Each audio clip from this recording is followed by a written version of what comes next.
मित्रों नमस्कार, मैं हूं प्रदीप कुमार। आप देख रहे हैं पॉलिटिकल आइडिया। पॉलिटिकल आइडिया के आज के इस अंक में आप सभी दर्शकों का बहुत बहुत स्वागत है। दोस्तों, पश्चिम बंगाल में 4 मई से लेकर सरकार के गठन तक शुभेंदु अधिकारी के मुख्यमंत्री के रूप में शपथ ग्रहण तक का जो घटनाक्रम रहा दोस्तों, ये सब अब इतिहास का अंग बन चुका है कि किस प्रकार से भारतीय जनता पार्टी ने एक अनएक्सपेक्टेड सफलता, वो आंकड़ा लेकर भारतीय जनता पार्टी इस चुनाव को जीतने में कामयाब रही, जिसकी अपेक्षा, जिसकी उम्मीद स्वयं भारतीय जनता पार्टी को भी नहीं था दोस्तों। और ममता बनर्जी ने सपने में भी नहीं सोचा होगा कि अगर पराजय भी होती है तो इतनी बुरी पराजय होगी। हाँ, एक बात तो है, ममता बनर्जी को इस चुनाव के प्रारंभ के दिनों से ही ममता बनर्जी को यह समझ में आ चुका था कि यह चुनाव बहुत ही मुश्किल होना है। यह चुनाव में उनकी वो हार की तरफ जा रही है, इसका अनुमान ममता बनर्जी को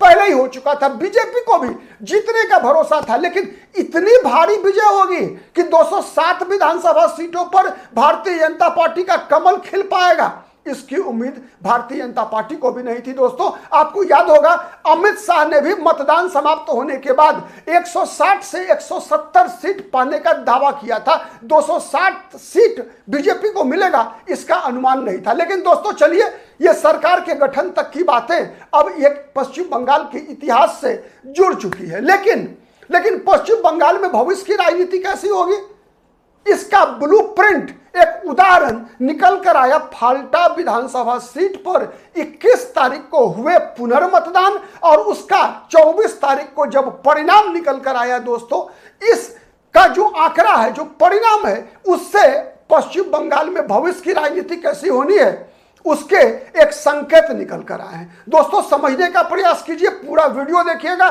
तो फिर बातें पूरी समझ में आएगी कि पश्चिम बंगाल में अगली राजनीति, अब जो राजनीति होना है वो कैसा चलना है दोस्तों। इसलिए मैं बता रहा हूं क्योंकि पश्चिम बंगाल की राजनीति, याद रखिएगा, बहुत जल्दी बदलती नहीं है। अगर वाम मोर्चे की सरकार बनी तो 34 साल तक चली और ममता बनर्जी की सरकार बनी तो 15 साल तक चली। और ये तय मानकर चलिए कि अगर भारतीय जनता पार्टी ने भी कोई बड़ा ब्लंडर नहीं किया तो जिन कारणों से सत्ता परिवर्तन हुआ है वो कारण जब मौजूद है पश्चिम बंगाल में दोस्तों, तो ये बीजेपी की सरकार भी लंबे समय तक चलने वाली है। और इस बीजेपी की सरकार को जब कभी भी पश्चिम बंगाल में चुनौती मिलेगा तो वैसे दल से चुनौती मिलेगा जो कुछ न्यूनतम आवश्यकताओं की पूर्ति कर पाएगी, न्यूनतम अहर्ताओं को एक तरह से मान पाएगी, उसका ध्यान रख पाएगी। तो कौन कौन से वो फैक्टर्स हैं दोस्तों जिसके कारण सबसे बड़ी चुनौती, चूंकि एक बात तो है, फाल्टा का जो परिणाम निकल कर आया दोस्तों, मैं विस्तार से बताऊंगा आपको। आप पूरा वीडियो देखिएगा, पसंद आए तो जरूर लाइक कीजिएगा, शेयर कीजिएगा, कमेंट कीजिएगा। फाल्टा का जो परिणाम निकल कर आया है दोस्तों, उसमें भारतीय जनता पार्टी ने 1,09,021 वोटों से सीपीएम के उम्मीदवार शंभुनाथ कुर्मी को हराया है।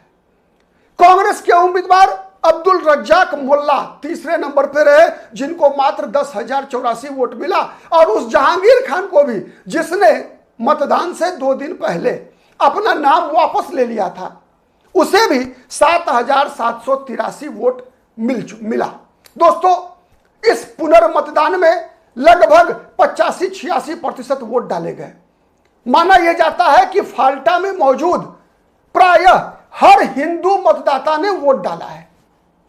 ये एक चीज स्पष्ट होती है। दूसरी चीज ये स्पष्ट होती है दोस्तों कि अब लंबे समय तक पश्चिम बंगाल में तृणमूल कांग्रेस का उदय होना मुश्किल है, तब तक जब तक कि भारतीय जनता पार्टी के साथ साथ कांग्रेस भी कोई बड़ी गलती ना कर दे, सीपीएम भी कोई बड़ी गलती ना करे, तब तक यदि दूसरा विकल्प, अगर सीपीएम या कांग्रेस पार्टी दूसरे विकल्प के रूप में उभरने में सक्षम होती है तो ममता बनर्जी की राजनीति खत्म है दोस्तों। 71 वर्ष की ममता बनर्जी हो चुकी है। और तृणमूल कांग्रेस कोई विचारधारा आधारित राजनीतिक दल नहीं है, व्यक्ति आधारित राजनीतिक दल है। जो ममता बनर्जी जब भारतीय जनता पार्टी के साथ थी तो जिन बांग्लादेशियों को घुसपैठिया मानती थी, वही ममता बनर्जी जब कांग्रेस के साथ गठबंधन में आई, यूपीए के साथ आई, और फिर जब यूपीए को झटका देकर ममता बनर्जी ने अपने बलबूते पर पश्चिम बंगाल में सरकार चलाना शुरू किया, तब वही बांग्लादेशी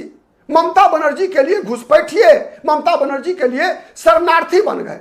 ममता बनर्जी जो बांग्लादेशी घुसपैठियों को भारत पर बोझ बताया करती थी, भारत के डेमोग्राफी के लिए खतरा बताया करती थी 2005 में, वो ममता बनर्जी जो सोमनाथ चटर्जी जब स्पीकर हुआ करते थे तो उनके चेहरे पे कागज फेंका करती थी, वही ममता बनर्जी जय बांग्ला, ममता बनर्जी के जय बांग्ला का मतलब था बांग्लादेश सहित बंगाल।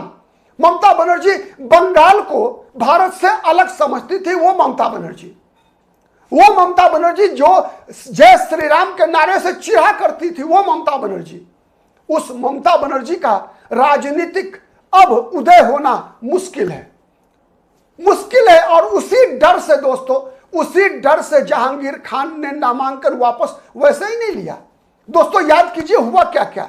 फाल्टा में 29 अप्रैल को मतदान हुआ, जब दूसरे चरण का मतदान हुआ पश्चिम बंगाल में, मतदान के दिन ही ये बातें उभर कर आई कि फाल्टा में कई बूथों पर भारतीय जनता पार्टी का जो चुनाव चिन्ह था कमल छाप, उसके सामने टेप चिपका दिए गए थे, जिब्बलात, जबरदस्ती। इसके अलावा भारतीय जनता पार्टी के चुनाव चिन्ह के सामने वहां इत्र लगा दिए गए थे, तेज सुगंध वाला इत्र, जिससे कि जो कोई भी भारतीय जनता पार्टी के पक्ष में बटन दबाने जाए, जब वो बूथ से बाहर निकले तो उसकी उंगली सूंघी जा सके, और यदि उसने बीजेपी को वोट दिया है तो फिर उसके साथ वही व्यवहार किया जाए जो 2021 के विधानसभा चुनाव के बाद किया गया था, जो पंचायत चुनाव के दौरान पश्चिम बंगाल में विपक्ष को वोट देने वाले वोटरों के साथ किया गया था। वही योजना थी जहांगीर खान की, लेकिन जहांगीर खान इस योजना में सफल नहीं हो सका। मतदान के दूसरे दिन ही बड़ी संख्या में वहां मतदाताओं ने सड़क पर आकर केंद्रीय सुरक्षा बलों का घेराव किया और घेराव करके ये मांग किया और ये दावा किया कि पिछली रात जिन लोगों ने जहांगीर खान को वोट नहीं डाला, उन लोगों के घरों में घुस कर उनकी बहन, उनकी बेटी, उनकी बहुओं को रेप की धमकी दी गई है, उन सभी को जान से मारने की धमकी दी गई है, उन लोगों को, सभी लोगों को गांव छोड़कर भाग जाने का आदेश दिया जा रहा है, डराया जा रहा है, सबक सिखाने की धमकी दी जा रही है कि केंद्रीय सुरक्षा बल तो 4 मई के बाद रहेंगे नहीं। आपको याद होगा दोस्तों, यह फाल्टा विधानसभा सीट आता है डायमंड हार्बर लोकसभा क्षेत्र के अंतर्गत, जहां के सांसद है अभिषेक बनर्जी, ममता बनर्जी के भतीजा। दोस्तों अभिषेक बनर्जी ने क्या बयान दिया था कि देखते हैं कि दिल्ली का कौन बाप 12 बजे के बाद 4 मई को बचाता है। दोस्तों अभिषेक बनर्जी ने भाषण दिया था कि मैं यहां इलेक्ट्रिक शवदाह बनवाऊंगा, इसलिए कि बहुत सारे लोगों को हार्ट अटैक आना है। किनको धमकी दिया जा रहा था बताने की आवश्यकता नहीं है। दोस्तों उसके बाद जब चुनाव आयोग ने इन सब रिपोर्टों के आधार पर मतदान रद्द कर दिया, पुनर्मतदान का आदेश दिया कि 21 मई को फिर से पुनर्मतदान होगा, तब तक 4 मई को परिणाम आ चुका था। शुभेंदु अधिकारी उसके बाद मुख्यमंत्री बन गए। शुभेंदु अधिकारी ने मुख्यमंत्री बनने के बाद जब फाल्टा में आम सभा किया तो एक तरफ जहां शुभेंदु अधिकारी ने फाल्टा में कहा कि अब पुष्पा मेरी जिम्मेवारी है, पुष्पा यानी जहांगीर खान, पुष्पा यानी जहांगीर खान के बारे में कहा शुभेंदु अधिकारी ने कि पुष्पा अब मेरी जिम्मेवारी है, यानी शुभेंदु अधिकारी की जिम्मेवारी है। यह सुनते ही जहांगीर खान की फट पड़ी, जहांगीर खान की फट पड़ी कि अब होगा क्या, शुभेंदु अधिकारी का बुलडोजर चलेगा, शुभेंदु अधिकारी का हाफ इनकाउंटर होगा, क्या होगा। बाबा का आदेश योगी आदित्यनाथ के मॉडल पर पश्चिम बंगाल चलेगा। डर से पैंट गिली होनी शुरू हो गई। कोर्ट पहुंच जाता है जहांगीर खान अंतरिम जमानत लेने के लिए, कोर्ट से आग्रह करता है कि जहांगीर खान के खिलाफ जितने मुकदमे दर्ज हुए हैं सब मुकदमों की सूची थमाई जाए।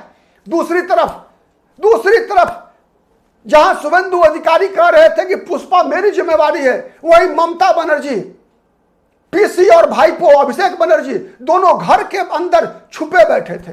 क्योंकि सड़क पर नारा लग रहा था जय श्री राम का, सड़क पर नारा लग रहा था भाईपो डैश डैश डैश, सड़क पर नारा लग रहा था पीसी डैश डैश डैश, पर सड़क पर नारा लग रहा था TMC dash dash dash, TMC के नेता डैश डैश डैश, नारा लग रहा था। इन नारों के बीच में ममता बनर्जी ने अपने आप को, अभिषेक बनर्जी ने खुद को सुरक्षित महसूस नहीं किया कि वो फाल्टा में जाकर चुनाव प्रचार कर सके। दूसरी तरफ ममता बनर्जी की पार्टी के अंदर कई नेता, चाहे वो काकोली दास्तीदार हो, चाहे वो रिजू दत्ता हो, चाहे वो कुणाल घोष हो, विधायक दल की बैठक में ममता बनर्जी और अभिषेक बनर्जी की धज्जी उड़ा रहे थे। अंततोगत्वा हिम्मत हार गया जहांगीर खान।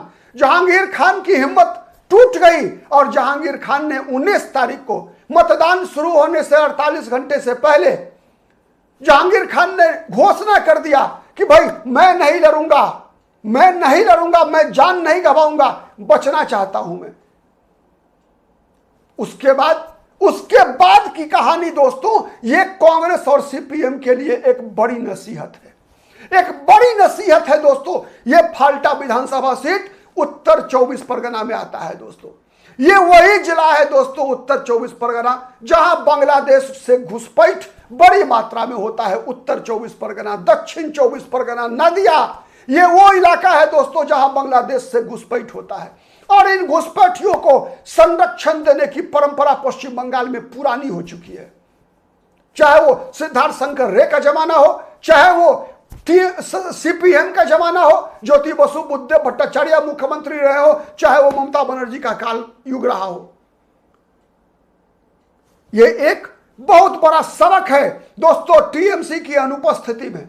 टीएमसी की अनुपस्थिति में जब यह उम्मीद की जा रही थी कि जहांगीर खान का वोट, जहांगीर खान को मिलने वाला वोट कांग्रेस के उम्मीदवार अब्दुल रज्जाक मोल्ला को मिलेगा, मुसलमान का वोट मुसलमान को मिलेगा। लेकिन दोस्तों याद रखिए,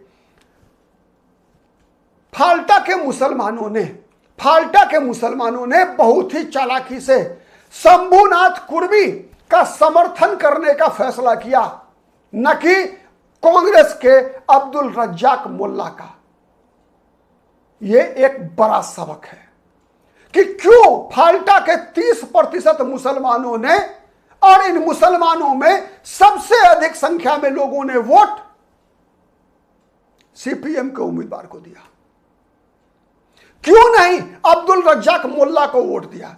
क्यों नहीं? जहांगीर खान ने नाम तो वापस ले लिया था ना, लेकिन ईवीएम पर नाम तो था जहांगीर खान का, जिस कारण से जहांगीर खान को 783 वोट मिला। क्यों नहीं जहांगीर खान को फाल्टा के मुसलमान मतदाताओं ने वोट डाला? क्यों नहीं वो हिंदू वोटर जो ममता बनर्जी को वोट दिया करते थे? दोस्तों इस विधानसभा चुनाव में भी पश्चिम बंगाल में यह परिणाम तब है जब हिंदुओं में मात्र 65% वोटरों ने बीजेपी को वोट डाला। शेष 35% वोटरों ने गैर बीजेपी राजनीतिक दलों को वोट डाला है। तब यह परिणाम है। आप कल्पना कीजिए कि अगर मुस्लिम मतदाताओं की तरह यदि 80% हिंदुओं ने भारतीय जनता पार्टी के पक्ष में वोट डाला होता तो परिणाम क्या होता। इसका मतलब यह है दोस्तों कि आज भी पश्चिम बंगाल का मुसलमान एक ऐसा चेहरा ढूंढ रहा है पश्चिम बंगाल में जिसको आगे करके ममता बनर्जी में का विकल्प ढूंढ रहा है कि अब जब ममता नहीं तो फिर कौन, वो नेता कहां से आएगा। सीपीएम को 40,000 वोट मिलना और कांग्रेस को 10,000 वोट मिलना इस बात का प्रतीक है दोस्तों, इस बात का प्रतीक है कि आज भी फाल्टा के मुसलमान किसी ऐसे हिंदू चेहरे को ढूंढ रहे हैं जिसके सहारे आने वाले दिनों में भारतीय जनता पार्टी से लड़ा जा सके। ये चूंकि इस चुनाव में कांग्रेस पार्टी ने भी दोस्तों सबसे ज्यादा मुस्लिम उम्मीदवार को चुनाव लड़ाया था। 78 या 79 है, ऐसा है उम्मीदवार कांग्रेस के, जबकि टीएमसी के 47 या 48 उम्मीदवार थे मुस्लिम कम्युनिटी से। तो कांग्रेस ने टीएमसी की तुलना में 1.5 गुना अधिक मुस्लिम उम्मीदवार दिए, लेकिन अधिकतर जगहों पर देखेंगे दोस्तों सीपीएम को वोट ज्यादा मिला है कांग्रेस पार्टी की तुलना में पश्चिम बंगाल में।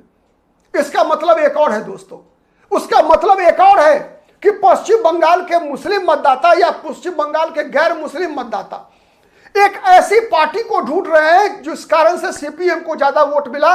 मुझे लगता है ऐसा है, आप कितने सहमत हैं बताइएगा कमेंट करके, कि जिस राजनीतिक दल की संगठन शक्ति ज्यादा मजबूत है, जमीन पर जो जितना ज्यादा मजबूत है, क्योंकि कांग्रेस आज जैसे पूरे देश भर में है वैसे पश्चिम बंगाल में ही जमीन पे कांग्रेस लगभग खत्म हो चुकी है।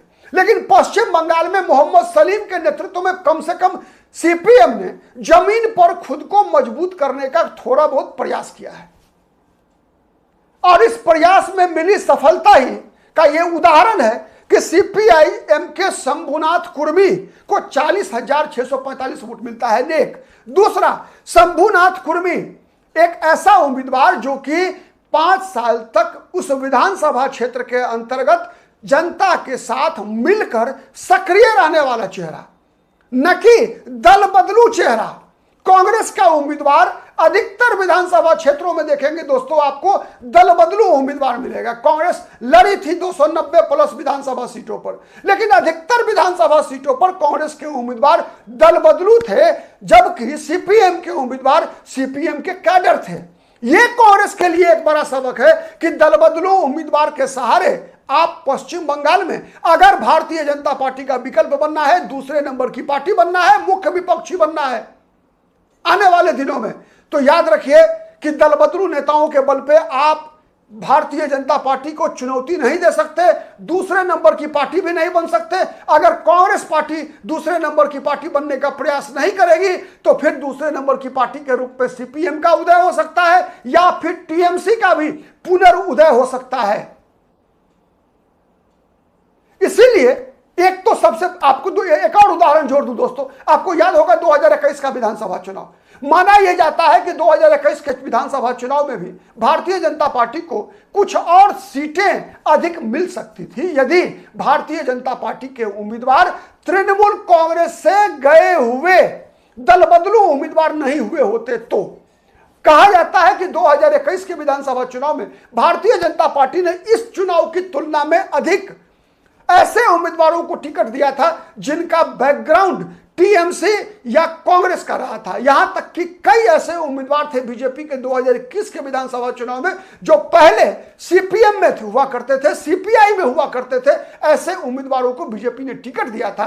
तो पश्चिम बंगाल के मतदाताओं ने सोचा कि भाई चेहरा तो वही है, पार्टी बदली हुई है, तो ये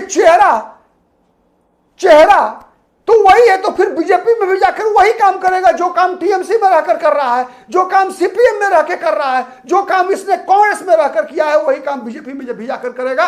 तो इसीलिए बीजेपी को उतनी सफलता नहीं मिली 2021 में जितनी बीजेपी उम्मीद कर रही थी। तो यानी कांग्रेस पार्टी के लिए सबक है कि अपने संगठन को इतना मजबूत करे पश्चिम बंगाल में जिससे आने वाले दिनों में वो टीएमसी का विकल्प बन सके, भारतीय जनता पार्टी का विकल्प बन सके। वरना जमीन पर चूंकि कांग्रेस की तुलना में सीपीएम मजबूत है, इसका लाभ सीपीएम को मिल सकता है। आप कितने सहमत हैं कमेंट करके बताइएगा। हमारा वीडियो पसंद आता है तो एक बार और दोबारा आग्रह कर रहा हूं दोस्तों कि हमारे वीडियो को शेयर कीजिए जिससे कि अधिक से अधिक लोगों तक बातें पहुंचे। और पॉलिटिकल आइडिया को अब तक सब्सक्राइब नहीं किया है दोस्तों तो प्लीज डू इट। आज के लिए इतना ही, फिर मुलाकात होगी किसी अन्य मुद्दे पर। तब तक के लिए नमस्कार।